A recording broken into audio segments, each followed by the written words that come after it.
Hello students, আমি তোমাদের প্রিয় নীতিশ স্যার জ্ঞানজ্যোতি কোচিং সেন্টারের পক্ষ থেকে তোমাদের প্রত্যেককে জানাই আরও একবার স্বাগত। তো স্টুডেন্টস, আজকে আমি তোমাদের সঙ্গে আলোচনা করব তোমাদের এনশিয়েন্ট ওয়ার্ল্ড হিস্ট্রি, তোমাদের যে রয়েছে সেকেন্ড সেমিস্টার কিন্তু মেজর হিস্ট্রি। ওকে, সেকেন্ড সেমিস্টার মেজর হিস্ট্রি তোমাদের যারা বিভিন্ন কলেজগুলোতে পড়াশোনা করছো তাদের জন্য কিন্তু আজকের এই ক্লাসটি। দেখবে যে তোমাদের সেকেন্ড সেমিস্টারের সিলেবাসটা আমি তো লাস্ট ক্লাসে আলোচনা করেইছিলাম, এবং আজকে কিন্তু আমরা আলোচনা করব যে what do you mean by polis, discuss the features of polis. এটা কিন্তু ভেরি ভেরি ইম্পর্টেন্ট তোমাদের জন্য। এটা তোমাদের যে মার্কস ক্যাটাগরি আছে সেই ক্যাটাগরির মধ্যে কিন্তু বড়তে এটা অবশ্যই আসবে।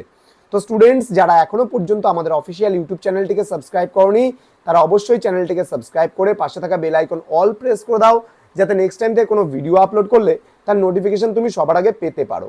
এছাড়া অনলাইনে তুমি যদি যুক্ত হতে চাও আমাদের সঙ্গে তাহলে অবশ্যই যোগাযোগ করতে পারো আমাদের অফিসিয়াল নাম্বার 7076398606 নম্বরে, অথবা 6295916282 নম্বরে।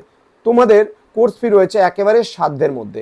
আমাদের টোটাল কোর্স ফি হয় 999 রুপিস, কিন্তু ইতিমধ্যে তোমরা যদি আমাদের কাছে অ্যাডমিশন করো তাহলে কিন্তু 999 রুপিস লাগছে না, আমরা এখন অফারে দিচ্ছি, এবং এই অফারটা আগামী 1 মাস পর্যন্ত থাকবে।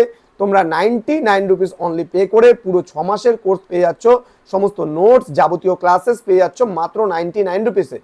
তো স্টুডেন্টস, দেরি না করে আজই যোগাযোগ করতে পারো আমাদের জ্ঞানজ্যোতি কোচিং সেন্টারে। চলো শুরু করছি আজকের ক্লাসটি। এছাড়া তোমরা আমাদের ওয়েবসাইট ভিজিট করতে পারো gyanjoti.info। জ্ঞানজ্যোতি.info লিখে যদি সার্চ করো তোমরা গুগলে, তাহলে আমাদের ওয়েবসাইটে পৌঁছে যাবে। সেখান থেকেও তোমরা কিন্তু অনেক কিছু পাবে, তোমাদের এক্সাম ওরিয়েন্টেড বা তোমাদের প্রশ্ন উত্তর ওরিয়েন্টেড অনেক কিছুই তোমরা পাবে। তো লাস্ট ক্লাসে আমি আলোচনা করেছিলাম পলিস কাকে বলে। আজকে আমি আলোচনা করব পলিস কাকে বলে বা পলিস বলতে আমরা কি বুঝি, এবং পলিসের বেশ কিছু ফিচার্স এবং তার বৈশিষ্ট্যগুলো সম্পর্কে আলোচনা করব। দেখো, প্রথমত আমরা বলি পলিস সম্পর্কে। ওকে, গ্রিক পলিস শব্দের ইংরেজি অনুবাদ করা হয়েছে সিটি স্টেটস বা নগর রাষ্ট্র হিসেবে। কারণ প্রত্যেক পলিসে কেবল একটি নগর থাকতো এবং এক পলিস অন্য পলিস থেকে কিন্তু সম্পূর্ণ আলাদা ছিল। যেমন মনে করো, আমি যদি এখন এই মুহূর্তে তোমাকে কলকাতা আর শিলিগুড়ির মধ্যে ডিফারেন্স বলি, আমি যদি বলি তোমাকে বর্ধমান আর হাওড়ার মধ্যে ডিফারেন্স, নিশ্চয়ই দুটো শহর যদি থাকে, দুটো শহর কখনোই সিমিলারিটি থাকতে পারে না। হ্যাঁ, কিছু বিষয় তো সিমিলারিটি থাকতে পারে, কিন্তু সব বিষয় কিন্তু সিমিলারিটি নাও থাকতে পারে। তো সেই ক্ষেত্রে দাঁড়িয়ে আমরা যদি বলি যে পলিস কিন্তু কখনোই একটা অপরটার সঙ্গে রিলেটেড কিন্তু থাকতো না, তাহলে তারা কি থাকতো? আলাদা ছিল, সম্পূর্ণ আলাদা। কি বলছে? রাজা বংশাধিকার বলে এখানে শাসন পরিচালনা করতেন, তবে জনগণের না পছন্দ রাজাকে পদচ্যুত করা যেত। অর্থাৎ জনগণের যদি রাজাকে পছন্দ না হতো তাহলে জনগণ কিন্তু সেই রাজাকে উচ্ছেদ করতে পারত। এবার আমরা চলে যাব পরবর্তী প্যারাগ্রাফে। বলেছে প্রাচীন গ্রিক লেখকদের রচনায় পলিস এর সংজ্ঞার্থ পাওয়া যায় না, তবে অ্যারিস্টটল কিংবা পৌসেনিয়াসের লেখায় কোন শহরকে নগররাষ্ট্র বা পলিস বলা হবে বা নগররাষ্ট্রের অত্যাবশ্যক শর্ত কি হওয়া বাঞ্ছনীয় তার কথা কিন্তু পাওয়া যায়। খ্রিস্টীয় 170-এর দশকে পৌসেনিয়াস মধ্য গ্রিসের ছোট শহর পেনোপিয়াসকে নগররাষ্ট্র কিন্তু আখ্যা দিতে রাজি ছিলেন না। কারণ তার কথায় এই শহরে বড় বড় বাড়ি নেই, প্রেক্ষাগৃহ নেই, বাজার নেই, জলস্তম্ভ নেই, এবং নাগরিকরা এখানে ছোট ছোট ঝুপড়িতে বসবাস করত। সুতরাং নগররাষ্ট্র কেবল জনসমষ্টির সমাবেশেই কিন্তু নয়, সেখানে নাগরিক জীবনের সুযোগ সুবিধা সংক্রান্ত শর্তগুলির উপস্থিতি আবশ্যক। অর্থাৎ সাপোজ মনে করো, যেই শহরে বড় বড় বাড়ি নেই, যেই শহরে বড় বাজার নেই, যেখানে মানুষ ঝুপড়িতে বাস করে ছোট ছোট, তাহলে তাকে আমরা কখনোই নগররাষ্ট্র বলতে পারবো না, বা তাকে আমরা সিটি স্টেট বলতে পারবো না। সিটি স্টেট তাকেই বলবো যেখানে নাগরিকদের জীবনের সমস্ত সুযোগ সুবিধা আমরা পাই, তাহলে সেটাকেই আমরা নগররাষ্ট্র বলতে পারি। যেমন হসপিটাল থেকে শুরু করে, বাজারঘাট থেকে শুরু করে, প্রশাসনিক থেকে শুরু করে সমস্ত কিছু যেখানে আমরা যে সঠিকভাবে পাবো, তাহলে সেটাকেই কিন্তু আমরা বলতে পারবো নগররাষ্ট্র।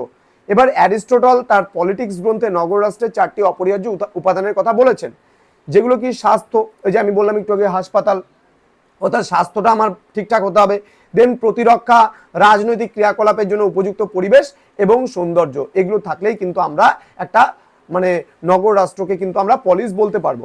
এবার পলিসের বেশ কিছু বৈশিষ্ট্য সম্পর্কে আলোচনা করো, ভেরি ভেরি ইম্পর্টেন্ট, কিন্তু আমি বারবার করে বলছি পলিস থেকে একটা প্রশ্ন তোমাদের আসবেই আসবে। তো পলিসের প্রথম বৈশিষ্ট্য হচ্ছে রাষ্ট্রের আয়তন ও জনসংখ্যা।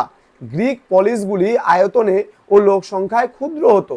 রিপাবলিক গ্রন্থে প্লেটো বলেছেন যে একটি আদর্শ পলিসের লোক সংখ্যা হওয়া উচিত 5,000 জন। তাহলে কি বলেছে যে একটা মানে গ্রিক পলিসগুলি, বিশেষ করে গ্রিকের যে নগর রাষ্ট্রগুলো ছিল সেগুলো কিন্তু ছিল আয়তনে এবং লোক সংখ্যায় কিন্তু ক্ষুদ্র। রিপাবলিক গ্রন্থে প্লেটো কি বলেছেন যে একটি আদর্শ পলিস মানে একটি আদর্শ নগর রাষ্ট্রের লোক সংখ্যা মিনিমাম হওয়া উচিত 5,000। অ্যারিস্টটল বলেছেন যে 10 জন নাগরিক নিয়ে পলিস যেমন স্বয়ংসম্পূর্ণ হতে পারে না, তেমনি 1 লক্ষ নাগরিক নিয়ে গঠিত পলিস সুদক্ষ শাসন পরিচালনা করতে পারবে না। সাপোজ মনে করো আমি আমার ইনস্টিটিউটের কথা বলছি, আমি আমার ইনস্টিটিউটে অফলাইন ব্যাচে, যেমন অফলাইনের কথা যদি বলি, একটা ব্যাচে যেমন আমাদের 75 স্টুডেন্টস আমরা জায়গা দিতে পারি, কিন্তু আজকে দেখো 75-এর জায়গায় যদি আমাদের 80 হয়ে যায় তাহলে কিন্তু আমরা মানে সেই জায়গাটায় কিন্তু আমরা 80 স্টুডেন্টসকে সিট ক্যাপাসিটি দিতে পারবো না বা বসাতে পারবো না অফলাইন ব্যাচের জন্য। তাহলে আজকে চিন্তা করো, তাহলে যেখানে আবার মনে করো সাপোজ আজকে আমরা যেই ফ্যাসিলিটিসের মাধ্যমে স্টুডেন্টদেরকে পড়াচ্ছি, যত টিচার আছে আমাদের সেন্টারে, এবার 75-এর জায়গায় যদি স্টুডেন্ট সংখ্যাটা হয়ে দাঁড়ায় 20-তে, তাহলেও যেমন আমরা সেন্টারটাকে ভালো একটা পর্যায়ে নিয়ে যেতে পারবো না। একইভাবে যদি সেন্টারের স্টুডেন্ট সংখ্যা মাত্রাতিরিক্ত হয়ে যায় অফলাইনে, তাহলেও কিন্তু আমরা তাদেরকে একটা ভালো কমফোর্ট বা ভালো এডুকেশনটা আমরা দিতে পারবো না। তো এখানে অ্যারিস্টটল একটা খুব সুন্দর কথা বলেছেন যে 10 জন নাগরিককে নিয়ে যেমন পলিস গঠিত হবে না, ঠিক একইভাবে 1 লক্ষ নাগরিক নিয়ে কিন্তু সুদক্ষ শাসন পরিচালনা করাও সম্ভব নয়। নেক্সট পয়েন্ট আসবে রাজার অনুপস্থিতি। অধিকাংশ পলিসেই কিন্তু রাজতন্ত্র মানে অনুপস্থিত ছিল। পলিসগুলি অভিজাততান্ত্রিক হতো বা গণতান্ত্রিক হতো, স্বৈরতান্ত্রিক হতো, এইরূপ বিভিন্ন ধরনের কিন্তু হতো।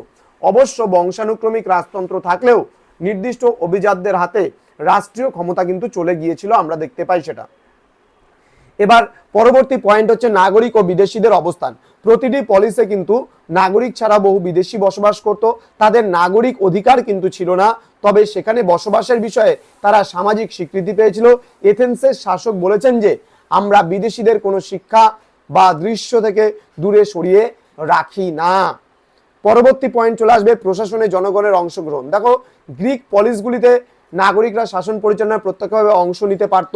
এখন যেমন আমরা যদি দেখি একটা মানে নগর রাষ্ট্রে বা একটা রাষ্ট্রে বা একটা স্টেটে বা একটা শহরে যেভাবে মানে নাগরিকরা অংশগ্রহণ করে রাষ্ট্রের কার্যে প্রত্যক্ষ এবং পরোক্ষভাবে, ঠিক একইভাবে কিন্তু গ্রিক যে পলিসগুলো সেখানেও কিন্তু নাগরিকরা শাসন পরিচালনা করতে পারত।